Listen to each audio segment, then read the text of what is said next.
Selamat petang, salam sejahtera. Tiba-tiba ini berlaku kepada Perikatan Nasional. Wow, tapi sebelum saya cerita tentang apa yang berlaku dengan Perikatan Nasional, kita cerita sedikit tentang apa yang berlaku dengan Bersatu hari ini. Ringkas saja, akaun Bersatu dibekukan oleh SPRM kerana disyaki hasil daripada aktiviti haram ataupun hasil haram. Ianya telah disahkan oleh Ketua Pesuruhjaya SPRM, Azam Baki, bahawa memang akaun Bersatu telah dibekukan. Menjadi persoalan di TikTok sekarang ialah apabila netizen mempersoalkan mengapa parti Bersatu yang baru setahun jagung sudah mempunyai kewangan yang begitu banyak sekali. Bahkan dalam TikTok, tular mengatakan bahawa pendapatan ataupun keuangan parti Bersatu amat mengejutkan. Sehingga ada yang menulis dengan nada yang sinis, menyindir, mereka ni jual ketum ke, kata mereka. Ada juga yang mengatakan bahawa adakah ianya datang daripada hasil haram kerana siasatan yang dibuat oleh SPRM di bawah Akta Pengubahan Wang Haram dan daripada hasil haram. Tapi hari ini kita dikejutkan pula dengan keputusan terkini. 74 ahli Parlimen Perikatan Nasional akan mengadakan pemukiman selama 2 hari. Wow, apa nih pemukiman ini? Kenapa mereka berjumpa? Kenapa mereka berhimpun? Ini rupa-rupanya ceritanya. Seramai 74 ahli Parlimen daripada Perikatan Nasional PN mengadakan pemukiman selama 2 hari bermula petang Rabu.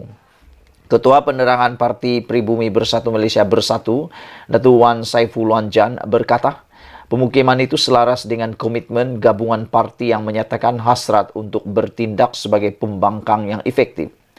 Pemukiman ahli-ahli Dewan Rakyat Perikatan Nasional 2023 kini sedang berlangsung selama 2 hari, kata beliau. Program itu bertepatan dengan komitmen Perikatan Nasional untuk menjadi pembangkang yang kredibel, matang, efektif dan berintegriti tinggi yang menjuarai suara hati rakyat, katanya menerusi hantaran di Facebook pada Rabu. Beliau turut berharap agar kesemua ahli parlimen daripada gabungan Perikatan Nasional PN itu akan bertindak sebagai satu pasukan yang berupaya melaksanakan tugas semak dan imbang kepada kerajaan. Selamat bertugas kepada semua ahli parlimen PN. Semoga kita akan bertindak sebagai satu pasukan ampuh dalam melaksanakan tugas semak dan imbang kepada kerajaan, ujar beliau lagi. Saudara-saudara sekalian, yang juga mengejutkan kita semua ialah apabila satu kenyataan daripada Hamzah Zainuddin mengatakan pembekuan akaun Bersatu akan beri kerjasama kepada SPRM supaya dapat menghentikan segala fitnah jahat, kata beliau. Yang menjadi perdebatan dalam media sosial sekarang, terutamanya dalam TikTok, YouTube, Facebook, juga Instagram dan Twitter, ialah perdebatan antara netizen berkaitan dengan pembekuan akaun Bersatu. Ada yang mengatakan ianya adalah satu tindakan fitnah besar, membawa kepada dosa besar. Ada juga yang mengatakan bahawa jangan dikata fitnah kerana ianya belum selesai disiasat. Kalau itu fitnah, pastinya kata mereka yang benar akan tetap yang benar. Tapi akhirnya yang salah juga akan diketahui. Kalau yang benar tetap diketahui, yang salah pun akan diketahui, kata mereka. Ada juga yang menulis di dalam ruang komen, mereka kata, sepandai-pandai tupai melompat, akhirnya jatuh ke tanah juga, kata mereka.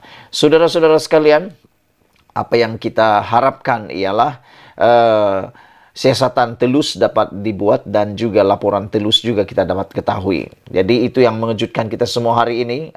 Itu yang mengejutkan kita pada malam ini apabila 74 ahli Parlimen PN mengadakan pemukiman selama 2 hari. Adakah dalam pemukiman ini akan menjadikan lebih kuat lagi PN? Sama-sama kita nantikan. Ikuti terus ulasan selepas ini. Selamat petang, salam sejahtera. Pada awalnya, orang menyangka pembekuan berkenan akaun Bersatu dipercayai ada kaitan dengan siasatan SPRM terhadap dana rangsangan kerajaan berjumlah RM92.5 bilion. Tapi saudara-saudara, semuanya itu akhirnya lenyap daripada sangkaan apabila ada satu sumber daripada SPRM mengatakan bahawa beliau yang enggan dikenali mengatakan bahwa pembekuan yang dibuat SPRM itu sebenarnya bagi menyiasat dakwaan bahwa Bersatu menerima sumbangan daripada kira-kira 10 kontraktor yang mendapat pelbagai projek semasa parti itu menjadi kerajaan. Sumber itu juga berkata bahwa jumlah sumbangan itu disyaki berjumlah lebih daripada 300 juta. Tambah sumber itu lagi, baki dalam 2 akaun bank Bersatu ketika ini adalah sekitar 40 juta. Pendedahan daripada sumber SPRM yang enggan dikenali ini amat mengejutkan kita. Kerana pada asalnya, kita menyangkakan bahawa pembekuan akaun Bersatu kita sangka kerana adanya kaitan dengan siasatan SPRM terhadap dana rangsangan kerajaan berjumlah 92.5 bilion yang digunakan semasa pandemik COVID-19 dan disangka dan didakwa diselewengkan. Namun demikian sumber ini jelas mengatakan bahawa sumber yang tidak enggan dikenali ini daripada SPRM mengatakan bahawa pembekuan dibuat bagi menyiasat dakwaan Bersatu menerima sumbangan daripada kira-kira 10 kontraktor yang mendapat pelbagai projek semasa parti itu menjadi kerajaan. Sumber itu juga berkata jumlah sumbangan itu disyaki berjumlah lebih daripada 300 juta. Maafkan saya, bukan 30 juta tetapi lebih daripada 300 juta. Saudara-saudara sekalian, apa yang mengejutkan kita ialah akaun parti ini telah disahkan oleh Azam Baki, Ketua Pesuruhjaya SPRM, bahawa akaun parti Bersatu berkenan dibekukan oleh pihak berkuasa sejak 2 minggu lalu bagi memudahkan siasatan yang dibuat mengikut Akta Pencegahan Pengubahan Wang Haram dan Pencegahan Pembiayaan Keganasan. Oleh sebab itulah kita menulis dan kita memberikan tajuk kepada konten kali ini, akaun Bersatu dibekukan kerana disyaki wang datang daripada aktiviti haram. Kerana ianya telah pun disiasat mengikut Akta Pencegahan Pengubahan Wang Haram dan Pencegahan Pembiayaan Keganasan. Saudara ikuti terus ulasan ini, semoga apapun yang berlaku kebenaran tetap terungkai akhirnya. Semoga apa yang berlaku ini dapat merungkai kebenaran. Sama ada Bersatu berada di pihak yang benar maupun siapa yang benar, kita akan ketahui selepas ini. Ikuti terus ulasan selepas ini. Anda masih ingat Parti UMNO pernah dibekukan akaun mereka gara-gara siasatan SPRM terhadap 1MDB dan juga gara-gara adanya kononnya derma daripada Arab Saudi, putra Arab Saudi yang itu melibatkan jumlah yang lebih besar. Tetapi ketika akaun itu dibekukan, ada duit dalam akaun Barisan Nasional UMNO, maafkan saya, dalam akaun UMNO ada lebih daripada 100 juta. Tetapi kali ini ianya bukan tentang UMNO pula. UMNO telah dibekukan tetapi sekarang telah pun dibuka semula. Sekarang ini pula giliran Parti Bersatu dibekukan akaun kerana adanya dakwaan derma RM 300 juta. Yang menjadi persoalan ialah dari mana derma 300 juta ni? Takkanlah daripada putra Arab lagi kan? Takkanlah kali ini pula giliran Arab lagi. Ini memang lucu lah. Balik-balik derma. Itulah sebabnya saya sangat menyokong apabila ada ahli-ahli parlimen yang mengusulkan, bahkan ada NGO, aktivis-aktivis yang memohon dan mahu supaya dibentangkan satu rang undang-undang pendanaan politik yang lebih telus, yang lebih jitu, yang lebih detail dan lebih terperinci supaya pendanaan politik ini dapat dikawal dengan lebih baik. Contohnya, derma itu didetailkan. Kedua, dihadkan jumlah uang di dalam satu-satu parti supaya tidak ada berlaku lagi seperti ini. Kalau lebih duit dalam HUD tersebut, contohnya dalam satu account itu hanya dibenarkan 100 juta untuk satu parti, lebih daripada itu perlu diisytiharkan melalui Bank Negara Malaysia, melalui SPRM, supaya ianya tidaklah terlalu mencurigakan. Anda setuju dengan saya? Kalau Anda setuju, tekan butang subscribe dan tinggalkan komen kamu.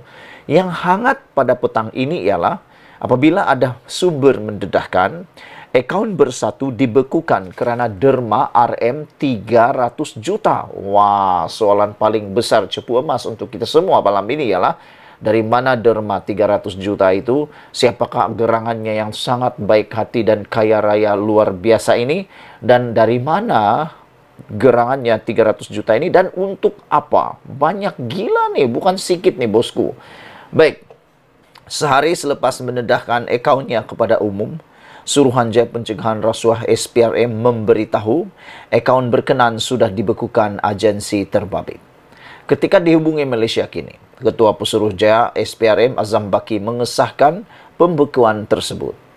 Katanya akaun parti berkenan dibekukan pihak berkuasa sejak 2 minggu lalu bagi memudahkan siasatan yang dibuat mengikut Akta Pencegahan Pengubahan Wang Haram dan Pencegahan Pembiayaan Keganasan.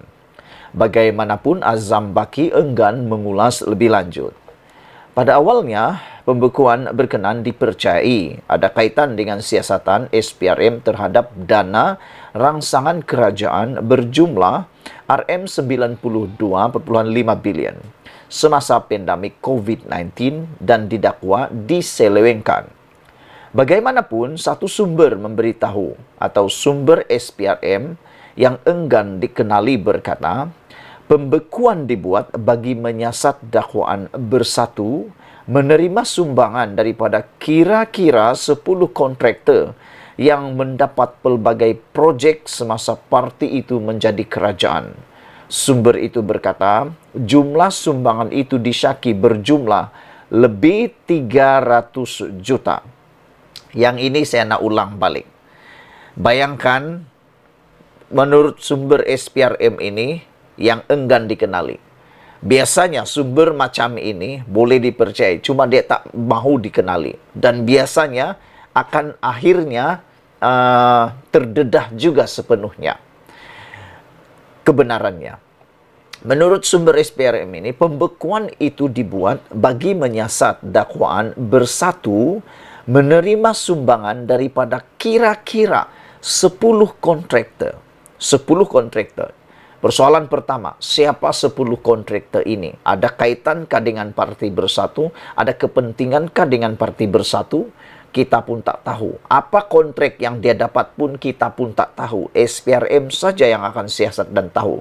Dan menurut sumber ini, 10 kontraktor ini mendapat pelbagai projek semasa parti itu menjadi kerajaan.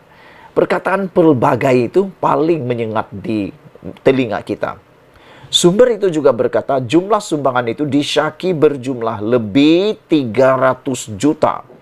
Kalau ini bermakna setiap daripada kontraktor ini mendermakan, kalau dipuratakan, mendermakan 30 juta setiap orang. Bayangkan 30 juta.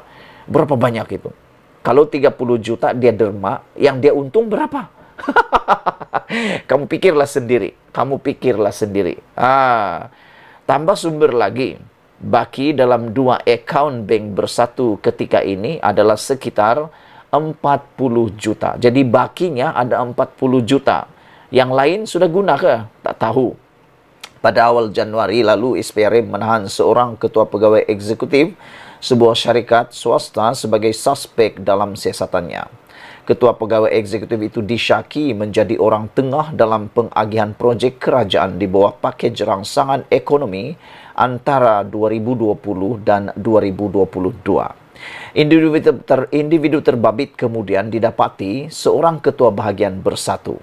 Timbalan Presiden Bersatu Ahmad Faizal Azumu kemudian segera menjarakkan pemimpin tertinggi parti itu, Muhyiddin Yassin, daripada sebarang kesalahan atau penyelewengan. Ada juga dakwaan bahawa sebanyak RM 45 bilion daripada jumlah tersebut berakhir dalam dana Perikatan Nasional untuk menghadapi PRU 15 lalu. Dakwaan tersebut dinafikan sekeras-kerasnya oleh Muhyiddin. Semalam Bersatu mendedahkan akaun terauditnya untuk mengukuhkan lagi penafian mereka daripada sebarang salah laku. Sekian dulu untuk kali ini. Jangan lupa tinggalkan komen Anda, tekan butang subscribe. Kita jumpa lagi. Bye-bye.